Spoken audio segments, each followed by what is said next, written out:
ನಮಸ್ಕಾರ ಸ್ನೇಹಿತರೆ, ಎಲ್ಲರೂ ಹೆಂಗಿದ್ದೀರಿ?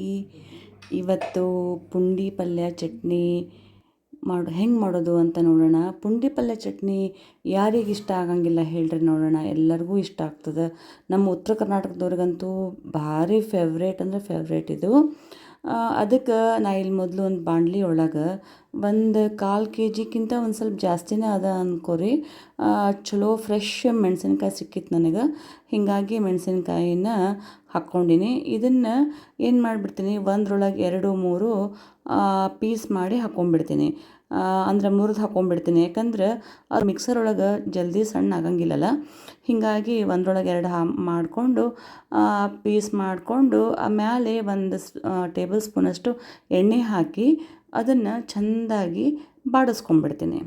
ನೋಡಿರಿ, ಅಂದ್ರೆ ಎಣ್ಣೆ ಎಲ್ಲ ಮೆಣಸಿನ್ಕಾಯಿಗೂ ಹತ್ತಲಿ ಅಂತ ಒಂದು ಸರ್ತಿ ಕೈ ಆಡಿಸಿ ಮುಚ್ಚಿಟ್ಬಿಡ್ಬೇಕು. ಅದನ್ನು ಮುಚ್ಚಿಟ್ಟು ಲೋ ಫ್ಲೇಮ್ ಒಳಗನ ಚೆಂದಾಗಿ ತಾಳಿಸ್ಲಿಕ್ಕೆ ಇಟ್ಬಿಡ್ಬೇಕು ಅದನ್ನು. ನೋಡಿರಿ, ತಾಳ್ಸಿಂದ ಹೆಂಗೆ ಕಲರ್ ಚೇಂಜ್ ಆಗ್ಯದಲ್ಲ, ಒಂಥರ ಲೈಟ್ ಕಲರ್ ಆಗಿಬಿಟ್ಟದ. ಇದು ತಣ್ಣಗಾದ್ಮೇಲೆ ಇದನ್ನು ಮಿಕ್ಸರ್ ಜಾರಿಗೆ ಹಾಕ್ಕೋಬೇಕು. ಇದನ್ನು ಫುಲ್ ಮಿಕ್ಸರ್ ಜಾರಿಗೆ ಹಾಕ್ಕೊಂಡು ಇದಕ್ಕೇನದಲ್ಲ ಸ್ವಲ್ಪ ಬೆಳ್ಳುಳ್ಳಿ ಹಾಕ್ಕೋಬೇಕು. ಬೆಳ್ಳುಳ್ಳಿ 1-2 ಬೆಳ್ಳುಳ್ಳಿ ಹಾಕ್ಕೋಬೇಕು. ಇದು ಆಪ್ಷನಲ್ ಅದ, ಬೇಕಂದ್ರೆ ಹಾಕ್ಕೊಳ್ರಿ, ಬ್ಯಾಡಂದ್ರೆ ಸ್ಕಿಪ್ ಮಾಡಬಹುದು. ಆಮೇಲೆ ಇದಕ್ಕೆ 1-2 ಟೀ ಸ್ಪೂನಷ್ಟು ಜೀರಿಗೆ, ಆಮೇಲೆ ಒಂದು 10-12 ಕಾಳಿನಷ್ಟು ಹುರಿದಿದ ಮೆಂತ್ಯ, ಇಷ್ಟು ಹಾಕ್ಕೊಂಡು ಪೇಸ್ಟ್ ಮಾಡ್ಕೊಂಡು ಬಂದುಬಿಡ್ಬೇಕು. ಆಮೇಲೆ ಇದೇ ಬಾಣಲಿ ಒಳಗನ ಪುಂಡಿ ಪಲ್ಯ ಏನದಲ್ಲ, ಇದಕ್ಕೆ ನಾವು ಗೊಂಗುರ ಸೊಪ್ಪು ಅಂತಂತಾರೆ ಇಲ್ಲಿ ಬೆಂಗಳೂರೊಳಗೆ. ಅದು ಇದನ್ನು ಸ್ವಚ್ಛ ಕ್ಲೀನ್ ಮಾಡಿ ಇಟ್ಕೊಂಬಿಡ್ಬೇಕು. ಇದನ್ನು ಇದೇ ಪಾತ್ರೆ ಒಳಗನ ಒಂದು ಸ್ವಲ್ಪ ಎಣ್ಣೆ ಹಾಕ್ಕೊಂಡು ತಾಳಿಸ್ಕೊಂಬಿಡ್ಬೇಕು ಈ ಸೊಪ್ಪನ್ನು. ನೋಡಿರಿ, ಚಲೋತ್ನಾಗಿ ಅಂದ್ರೆ ಒಂದು ಸ್ವಲ್ಪ ಕೆಳಗ ಮೇಲೆ ಮಾಡಿದ್ವಿ ಅಂದ್ರೆ ಸಾಕಾಗ್ತದೆ.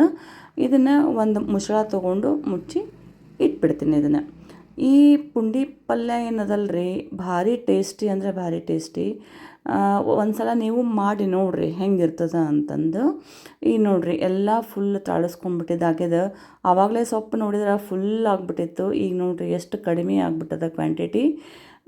ಇದು ಸೊಪ್ಪು ಭಾರಿ ಟೇಸ್ಟಿ ಅಂದರೆ ಭಾರಿ ಟೇಸ್ಟಿ ಆಗ್ತದೆ. ಇದು ಚಟ್ನಿ ಆಯ್ತು, ಮುದ್ದೆ ಪಲ್ಯ ಭಾಳ ಭಾರಿ ಮಸ್ತ್ ರುಚಿ ಕೊಡ್ತದೆ. ಇದು ಫುಲ್ ತಣ್ಣಗಾಗಲಿಕ್ಕೆ ಸ್ವಲ್ಪ ನಾವು ಬಿಟ್ಬಿಡೋಣ. ನೋಡಿರಿ, ಅಷ್ಟರೊಳಗೆ ನಾ ಇಲ್ಲಿ ಆಗಲೇ ಹಸಿಮೆಣ್ಸಿನ್ಕಾಯಿ, ಬೆಳ್ಳುಳ್ಳಿ, ಜೀರಿಗೆ ಎಲ್ಲ ಹಾಕ್ಕೊಂಡಿದ್ನಲ್ಲ, ಅದೆಲ್ಲ ಪೇಸ್ಟ್ ಚಲೋತ್ನಾಗ ಆಗ್ಯದ. ಫುಲ್ ಪೇಸ್ಟು ಆಗಬೇಕಾಗಿಲ್ಲ, ಈ ಥರ ತರಿ ಆದ್ರೆ ಸಾಕಾಗ್ತದೆ.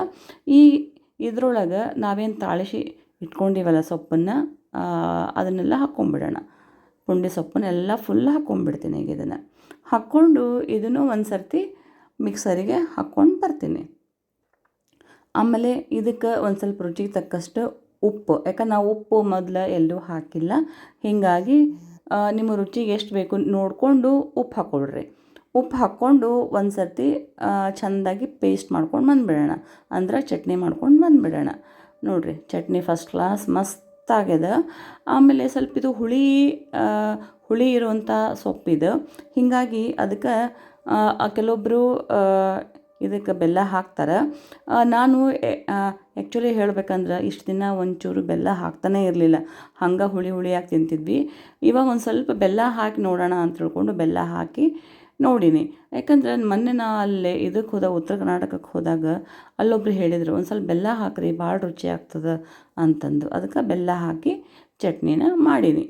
ಆಮೇಲೆ ನಾವೇನು ಆಗಲೇ ಸೊಪ್ಪನ್ನೆಲ್ಲ ಬಾಡಿಸ್ಕೊಂಡಿದ್ವಲ್ಲ, ಅದೇ ಪಾತ್ರೆಗೆ 1-2 ಟೇಬಲ್ ಸ್ಪೂನಷ್ಟು ಎಣ್ಣೆ ಹಾಕ್ಕೊಂಡು, ಸಾಸಿವೆ ಹಾಕ್ಕೊಂಡು, ಆ ಚಟ್ಪಟ ಅಂದ ತಕ್ಷಣ ಸ್ವಲ್ಪ ಕರಿಬೇವು, ಆಮೇಲೆ ಒಂಚೂರು ಅರ್ಶಿಣ ಪುಡಿ, ಇಷ್ಟು ಹಾಕ್ಕೊಂಡು ಮಾಮೂಲಿ ಒಗ್ಗರಣೆ ಮಾಡಿಕೊಂಡು ಇಟ್ಕೊಂಬಿಡೋಣ. ಆ ಒಗ್ಗರಣೆ ಒಳಗೇನದಲ್ಲ, ಈ ಚಟ್ನಿ ಏನು ಮಾಡ್ಕೊಂಡಿರ್ತೀವಲ್ಲ ನಾವು, ಅದನ್ನೆಲ್ಲ ಹಾಕ್ಕೊಂಡು ಒಂದು ಸರ್ತಿ ಚೆಂದಾಗಿ ನಾವು ಕೈ ಆಡಿಸ್ಕೊಂಡ್ಬಿಟ್ವಿ ಅಂತಂದರೆ ಚಟ್ನಿ ಜಲ್ದಿ ಕೆಡಂಗಿಲ್ಲ. ನೋಡಿರಿ, ಭಾಳ ದಿನ ಬರ್ತದೆ.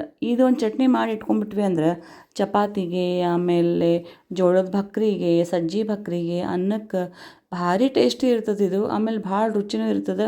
ಆಮೇಲೆ ಯಾವಾಗ ಬೇಕು ಅವಾಗ ಮಾಡ್ಕೊಂಡು ತಿನ್ಲಿಕ್ಕೂ ಇದು ಭಾಳ ಚಲೋ ಅದ ಇದು.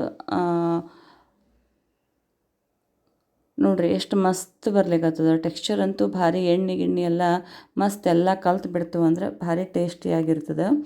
ಇದು ನಮ್ಮ ಉತ್ತರ ಕರ್ನಾಟಕದೊಳಗೆ ಇದು ಭಾರಿ ಫೇಮಸ್ ಚಟ್ನಿ. ಇದು ಪುಂಡಿ ಪಲ್ಯ ಚಟ್ನಿ ಎಲ್ಲರಿಗೂ ಸೇರ್ತದೆ. ಸಣ್ಣವರು ದೊಡ್ಡವರು ಎಲ್ಲರೂ ತಿಂತಾರೆ ಇದನ್ನು. ಸಣ್ಣವ್ರು ಇದ್ರು ಅಂದರೆ ಸ್ವಲ್ಪ ಮೆಣಸಿನ್ಕಾಯಿನ ಕಡಿಮೆ ಹಾಕ್ಕೊಳ್ರಿ, ಅಂದರೆ ಭಾರಿ ಟೇಸ್ಟಿಯಾಗಿ ಮಸ್ತ್ ಆಗ್ತದೆ. ಇವಾಗ ನೋಡಿರಿ ಚಟ್ನಿ ಎಲ್ಲ ಫುಲ್ ಆಗಿಬಿಟ್ಟದ. ಇದು ತಣ್ಣಗಾಗ್ಲಿಕ್ಕೆ ಬಿಟ್ಟಿದ್ದೆ ನಾನು. ಫುಲ್ ತಣ್ಣಗಾಗ್ಬಿಡ್ಬೇಕು, ಯಾಕಂದರೆ ಎಣ್ಣೆ ಎಲ್ಲ ಕಾದಿತ್ತಲ್ಲ, ಹೀಗಾಗಿ ಇದನ್ನು ಫುಲ್ ತಣ್ಣಗಾಗಲಿಕ್ಕೆ ಬಿಟ್ಟಿದ್ದೆ. ನೋಡಿರಿ ಮಸ್ತ್ ಆರೇದೀಗಿದು. ಈಗ ಇದನ್ನು ಒಂದು ಗಾಜಿನ ಬಾಟ್ಲಿ ಒಳಗೆ ಹಾಕಿ ಇಟ್ಕೊಂಡ್ಬಿಡ್ತೀನಿ. ಈಗ ಇದನ್ನು ನಾನು ಯಾವಾಗಲೂ ಹೇಳೋ ಹಂಗೆ ಗಾಜಿನ ಬಾಟ್ಲಿ ಒಳಗನ್ನ ಹಾಕಿಟ್ಕೊಂಡ್ರೆ ಅದರದ್ದು ಟೇಸ್ಟು ಹೆಂಗಿದ್ದಿದ್ದು ಹಂಗೆ ಇರ್ತದೆ. ಪ್ಲಾಸ್ಟಿಕ್ಕಿಂದ್ರೊಳಗೆ ಏನಾಗ್ತದೆ, ಅದರದ್ದು ಕಲರು ಚೇಂಜ್ ಆಗ್ತದೆ, ಆಮೇಲೆ ಒಂದು ಸ್ವಲ್ಪ ಟೇಸ್ಟೂ ಸ್ವಲ್ಪ ಡಿಫ್ರೆನ್ಸ್ ಅನ್ನಿಸ್ತದೆ ನನಗೆ. ಅದಕ್ಕೆ ಯಾವಾಗಲೂ ಇರೋ ಗಾಜಿನ ಬಾಟ್ಲಿ ಒಳಗೆ ಹಾಕ್ಕೊಳ್ಳೋದು ನನಗೆ ಸೂಕ್ತ ಅಂತ ಅನ್ನಿಸ್ತದೆ. ಹೀಗಾಗಿ ನೋಡಿರಿ ಮಸ್ತ್ ಕಾಣ್ಲಿಕ್ಕತ್ತದ. ಟೆಕ್ಸ್ಚರ್ ಅಂತೂ ಭಾಳ ರುಚಿಯಾಗಿತ್ತು. ಆಮೇಲೆ ಟೇಸ್ಟೂ ಭಾರಿ ಮಸ್ತಾಗಿತ್ತು. ನೀವು ಒಂದು ಸರ್ತಿ ಮಾಡಿ ನೋಡಿರಿ. ಈ ಚಟ್ನಿನ ಹೆಂಗಾಗಿತ್ತು ಅಂತ ಕಮೆಂಟ್ಸ್ ಒಳಗೆ ಹಾಕೋದನ್ನು ಮರಿಲಿಕ್ಕೆ ಹೋಗಬೇಡ್ರಿ. ಆಮೇಲೆ ಈ ವಿಡಿಯೋ ನಿಮ್ಗೆ ಇಷ್ಟ ಆಗಿದೆ ಅಂತ ಅನ್ಕೋತೀನಿ. ಇಷ್ಟ ಆಗಿತ್ತು ಅಂದ್ರೆ ಲೈಕ್ ಮಾಡಿರಿ, ಶೇರ್ ಮಾಡಿರಿ, ಮತ್ತು ನನ್ನ ಚಾನಲ್ಗೆ ಸಬ್ಸ್ಕ್ರೈಬ್ ಆಗಿಲ್ಲ ಅಂದ್ರೆ ಸಬ್ಸ್ಕ್ರೈಬ್ ಆಗಿರಿ.